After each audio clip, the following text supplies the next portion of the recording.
So Christian Wood is a Laker. This is the last news I thought I would hear, and let's talk about it and let's see what happens. So basically, uh, Christian Wood is a player who's really good, right? Like he's one of these players who has been a consistent, positive to his teams and has consistently been like a sought out player. He's a good player, but really he's not a spectacular player and he's not a bad player either. He's one of these players which when we break down his career, he's really has a mold and he's stuck to it and it's worked out for him through his career. Christian Wood is a player who is a center slash power forward. He's a stretch five, stretch four, and he's been consistently an NBA starter for his entire career, with the Rockets especially. He's a player who has been highly touted for his ability to be able to make shots, score points, and score effectively even when he doesn't have the assist there. He's a player who shot 38% from three for his entire career, his best season being like almost 40% from three, 39% from three on five attempts, which is great, especially coming from your center. Christian Wood popularized himself in the Rockets, and basically he had caused himself to always be a player who got talked about when it came to he's a good player on a bad team. What could he do out of it? Really, when it came down to it, he was really good. And last season, we thought that we were gonna get Christian Wood to be phenomenal, but it didn't happen. Christian Wood in 2023 went to the Mavericks, where he got traded there because the Mavericks wanted to get a championship level piece, to pair up with their stars and Luka Doncic, right?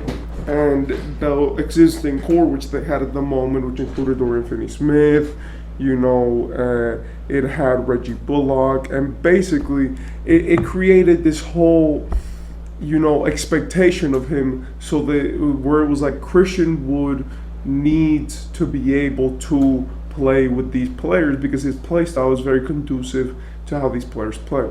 The only problem was that when he got to Dallas, he didn't get the starting job, right? He got 25 minutes a game, which is 5 less than the last season before that, right? Where he had received 30 minutes. He got basically a starter minutes and a six-man role, and he got reduced his role so much that it was like he couldn't be as effective as he normally would. Last season, he played 67 games. He started 17 of them, which makes him eligible to be a six-man.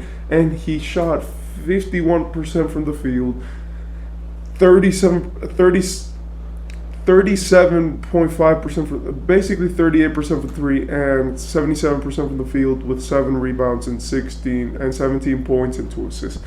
These stats are good, especially coming from a dude who's coming off the bench. But basically, Christian Wood, you could tell that Dallas was in his situation. The fact that Jason Kidd was going to make him come off the bench for a guy like JaVale McGee, which has been horrible all year, really made it so that Christian Wood, like him being in Dallas, would take away from his career, especially the fact that he's 27 years old and in the peak of his powers. So this season, really, no one was talking about Christian Wood when it came to him being a six-man. No one was talking about him in general when he was supposed to be a marquee piece to the Dallas Mavericks. This caused Christian Wood now to leave to the Lakers, which in my opinion is very exciting. Why? Because it just adds depth. First, the Lakers are obviously a team which is going to play him. The Lakers need centers, and always they already have a strong center in AD. They have center depth, and honestly, it's caused them to always be on the edge of their seats, right? The Lakers, for these young players or players to be open on the market to be able to get them. Basically, Christian Wood was just at the right place at the right time. He didn't want to be with Dallas anymore, and it was obvious that the role that they were giving him didn't really fit his play style. And honestly, you could see the fact that even though he is a great player, he could get better if he had a team around him which supported him. I feel like Christian Wood maybe could start next season, as the power forward. I feel like he adds a dynamic to the team, which is good. And even if he's not good, they're getting him for cheap, right? I think his contract totals to it's a 2-year deal for I think up around 12 million or 13-14 million dollars, which is really cheap for a guy who averages 15 points per game for the past 3 seasons and does it on 38% from three basically. So when we see Christian Wood, we could see that he's a good player. And I like this more for LeBron than anything. The reason why I like this for LeBron is this: he's a 6'10 dude, he's 215, right? And he's a player who, even though yes, you might say like, oh, he's not gonna be great in the playoffs because he's young, but that doesn't matter, right? Because the Lakers not having him and having him is going to completely affect their team, right?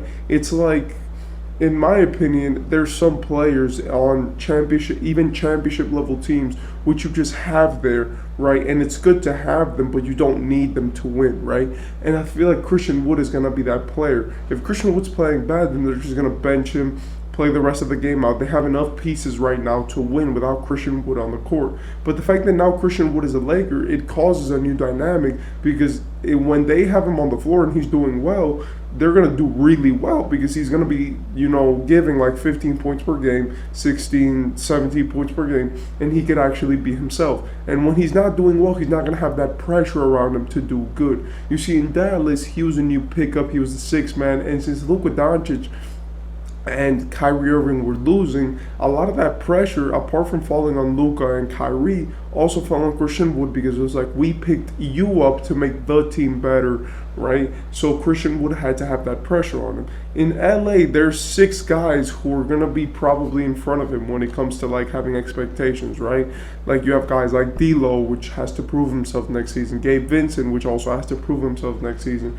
You have Austin Reeves, third option. LeBron, first option. Anthony Davis, second option. Well, if Anthony Davis is the first option next season, then we'll see. But normally LeBron is the first option when it comes to scoring and holding the ball, right? And then you have other guys on the team to round out that roster, which are really going to impact the game and are really going to make the Lakers not have to worry about Christian Wood's production. So basically, what this Christian Wood deal looks like to me is just you got a player, right, who wanted to be in your organization. As he tweeted, it's always been my dream to be a Laker.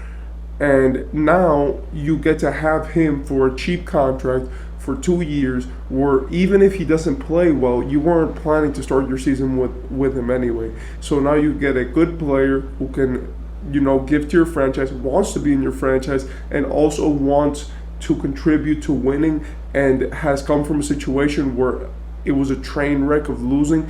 That's really good because now Christian Wood is going to come to this situation and he's not going to have an expectation on him. LeBron and AD are the guys. Austin Reeves, third option, right?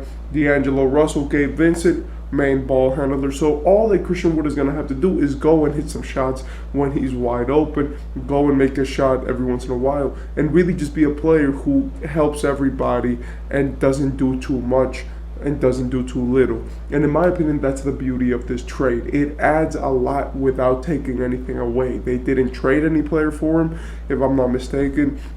All they did was ink and dot, give this guy, he wants to be here, he likes our culture, he likes our city, he likes how we do things, and we get him for cheap. He can fit in right into the system. And even if we don't like him, we'll just trade him, right?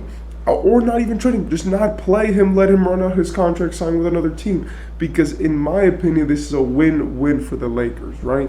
Christian Wood is not going to be the guy to tear your franchise down because he's easily tradable. He's 27, he's big, and he can score enough points on a bad team to make them want him.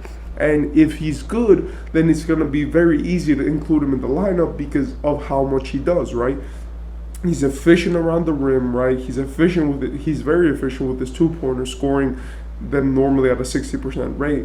And the fact that he could do that, meanwhile shooting 37% from three and have a 50% field goal percentage, really shows to us and especially to the team that it's like if he's a positive, he's going to be a big positive. And if he's a negative, trade him away, get another piece, reset. Christian Wood You got him for cheap. You got him for nothing. You didn't even have to trade a player. And in my opinion, this trade is phenomenal. Let me know what you think about it, and let me know what you think about Christian Wood as a player.